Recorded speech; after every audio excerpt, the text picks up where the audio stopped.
Hey, what's up, Mecha Model fans and Gunpla fans? This is Kimmerman from Kimmerman Gunpla Studio, and today I have here a model kit from Volks Plastic Model, which came from the anime movie and manga as well, the 5-Star Stories. So the movie of this anime was aired March 11, 1989, if I'm not mistaken, and there's still an existing manga of this 5-Star Stories. So what we have here is the Knight of Gold, and this was designed by my idol Mamoru Nagano.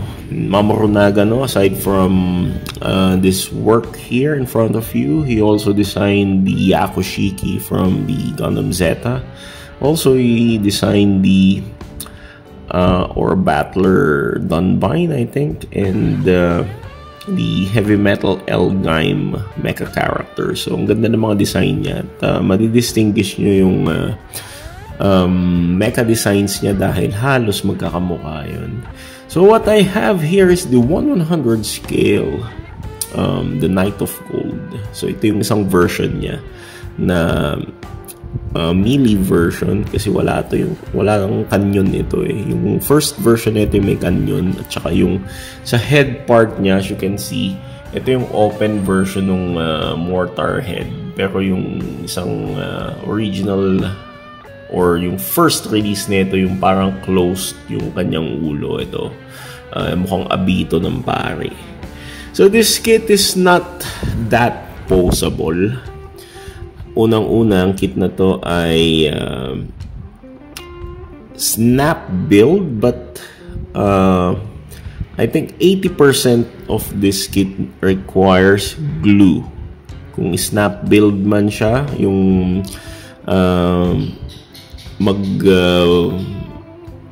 paste ka or magdidikit ka ng joint nito, still maluwag.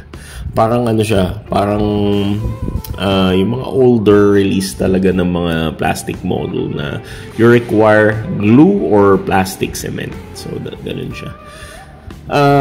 This is the unpainted and direct build or assembly. So hindi ako nagpaint na itong kit na to kasi wala akong gamit, and at the same time nakakatamad na akong gawin. At yun nga, this kit is not intended for beginners, since this is not so friendly as I can comment or rate this. So this is for advanced mecha model or plastic model builder na. So what we have here is the gintong-ginto lang na kit. Wala siyang masyadong tawag dito other colors aside from this one dun sa may abdominal part niya na parang may pagka-bronze, and also sa mga joint parts niya na nakatago, medyo bronzy yung color, but this one gold na lahat siya, ganito. And this is big. This is really tall. One of the tall kit that I have here. And this is about 23 centimeters, I think. Yep, 23 centimeters model kit. So let's first do the size comparison. Here I have here the 1/100 scale no grade Gundam kit here, Bandai. So yung matangkad talaga siya. As you can see here, yung Cherudim Gundam is hanggang chan lang niya. And naku, yan, nakakatakot. Yan, isa sa mga nakakatakot na features niyan, back heavy siya. Okay, then I have here this Gundam Barbatos Lupus Rex from Max, yung ating bootleg version ni Barbatos. Although matangkad na si Barbatos, still Barbatos is hanggang dibdib lang na itong kit na to. And also, let's compare this with this tall kit from a Chinese company. the Yunsheng Y20 Yunsheng. So Yunsheng is about 25 centimeters. So yep, mas matangkad naman si Yunsheng sa kanya. This is 23 centimeters up kung susukatin natin sa tip ng kanyang mortar head dito sa crest niya. So this is 23 centimeters and Yunsheng is 25 centimeters. Okay, so let's go with the feature of this model kit here. So hindi siya articulated kit. What I mean is there's articulation but hindi siya playable. Kanyang articulation ay nakakatakot. And may mga joint siya or may mga polycaps na siya dito sa bandang shoulder na nag-crack dahil hindi ganun kaganda yung polycaps niya. Although you can still do some poses for this kit but hindi siya ganun ka-dynamic as you can search or as you can if you can search for Volks model kit, wala kang makikitang Volks model kit about 5-star stories na naka-dynamic pose kasi nga hindi talaga siya intended for dynamic pose. So let's go with the feature of the kit. Ang kanyang head ay mortar style. So ayan, ang laki na kanyang head dito. As you can see the head here. Ayan, teka, zoom ko na lang. Hindi siya mag-rotate. Kasi nga yung armor ng head niya at the same time yung nasa shoulder parts niya mag-hinder talaga sa head niya. So the head ay steady. Ganyan. Then if you're going to the shoulder, so the shoulder can somehow move like this up to this. Yeah. And then can do some... Wait, alisin na lang natin muna yung espada niya. So, let's remove the sword para mas maganda yung kanyang articulation natin. Circulation demo. Ayan. The arms can move forward like this. Yep.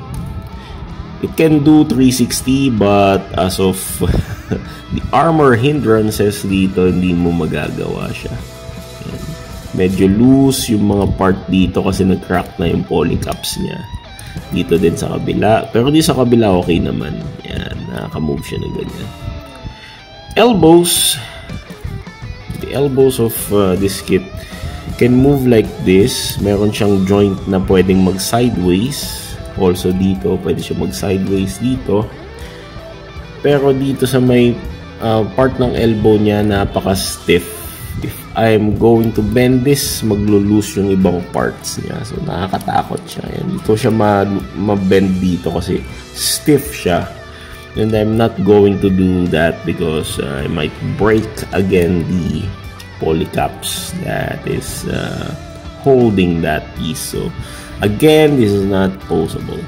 And the sword here are connected there on the side skirts, and the side skirt is really loose like this because the connector, yung mga connection niya sa side skirt nakapatong lang sa parang hinge lock. So pero hindi siya mahigpit, and to make this secure kailangan mong i-glue yung parang portion dito na magla-lock. Ito glino ko na siya para mag-lock dun sa mga hinge holder. Yan. Pero hindi siya tight. Yung kanyang side skirts ay hindi tight. Fo-fall lang ng ganyan yan. Gumagalaw lang siya ng ganito. Then for the legs, by the way, the legs are all glued dito. Yan, tilt natin siya.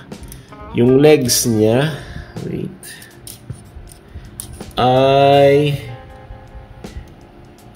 medyo stiff ang connection dito sa parting ito, dito sa may waist niya kasi merong screw and rubber na napakahigpit kapag kinabit mo na. So parang pang stopper yung rubber na yun eh. Para pag nag-glide yung joint ng tie, eh medyo stiff.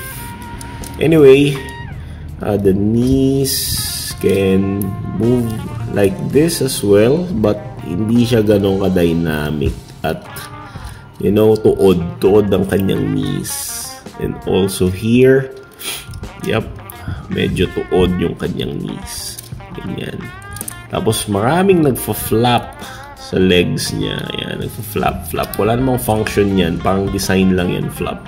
And even the ankle armor dito, napaka-loose niyan. Nilagyan ko na lang na mighty band para mag-stiff yung joint niya. Then the feet, para siyang sapatos ni ni Piccolo, matulis yung kanyang toes, and meron siyang takong. Ayan, takong niya. Hindi rin to, although articulated ito, pero napaka-stiff. Mahirap nang i-bend kasi kapag binend ko, makakalas na naman dun sa peg niya. Anyway, pasilip ko na lang yung sa loob niya, ganyan. Ayan siya. Sorry sa mga knob marks. It's already cleared actually. Medyo niliha ko na yan, pero talagang obvious yung knob marks niya. Kahit lihain nyo pa yan, i-file nyo pa. Kaya this kit here is intended for painting talaga. If you're going to paint this, or if you're a paint lover, bagay sa itong kit na to. And sa back part niya, hindi ko maintindihan yung mga mechanisms na to sa back, pero I think this is the connection for the Canon, for the version 1 ng kit na to. This is for the Canons, but this version, this is parang useless. Wala naman talagang use itong mga accessories sa back na to. And I cannot move this thing here because nilagyan ko na rin ng glue dahil loose talaga to. So pangit eh, gusto ko na i-glue para hindi naman nagagalaw. So may glue na siya. Also this tail here, this tail part, iniksian ko siya, although this is intended for a long version. Ng ganito siya, hahaba siya ng ganyan, kakain talaga ng space. So wala, yung maikling version na lang yung nilagay ko. It's connected dito sa shoulder armor. And there, the forearm armors niya dito intended to move, but it's very tricky to move, or tawag dito, medyo ano siya, pag binuka mo na ganito, medyo makakalas na naman yung armor niya. Kahit naka mighty band na yan, it might get snapped. So wag na lang. The sword here is ito yung hilt na to. This is a fake handle sword. So kapag ilalagay mo na tong katana niya, you need to remove this kasi ano lang to eh, parang kumbaga hindi mo matatago sa scabbard yung sword. So this is a fake sword, and this is the scabbard. So if you remove this, it's only a connector. And what I don't like with this kit is the appearance of the sword. Yung sword handle niya ay bahala na kayong intindi. Mukha siyang tite. Yan o, putang ina mo, tite. Kakainis. So, 4 pa naman yan. So, this is your second sword here. Yep, Montite. Na naman sa handle niya. Mukhang ganun din. So, meron siyang 4 dito. Kakainis. And yung kamay niya, binago ko na lang. I changed the hands to Dallin Decal articulated hand. Yung hand neto kasi is interchangeable hands, but I find the hands annoying kasi napaka-loose, and at the same time napaka-stiff or napaka-brittle nung plastic nung hand niya. Nasira ko na nga yung isa. So, I tended to use this Dahlen-Diekel hands para articulated yung hands niya. And I made this metallic gray para medyo yung kintab-kintab niya ay makaka-relate dito sa color ng kit. So, ayun lang. Ang kit na to is not that playable. Hindi siya for dynamic posing kit. At this is intended for display, and this is only for mag-stand out sa iyong collection if you're going to paint this. So, intended para may maiba sa kit mo. But playability, it's not wise. At the same time, this is just a monolith or tuod. Tuod lang siya sa aparador. So, again, this is Kimmerman from Kimmerman Gunpla Studio. If you want to buy this Knight of Gold from the 5-Star Stories, you can buy this at Mandarake. I tried ordering in Hobby-Link Japan, but this item is discontinued. So I bought this from Mandarake, Japan, na natsambahan ko at the price of 3,500 pesos. So thank you very much and see you next time. Auf Wiedersehen, masalama, paalam sa inyong lahat.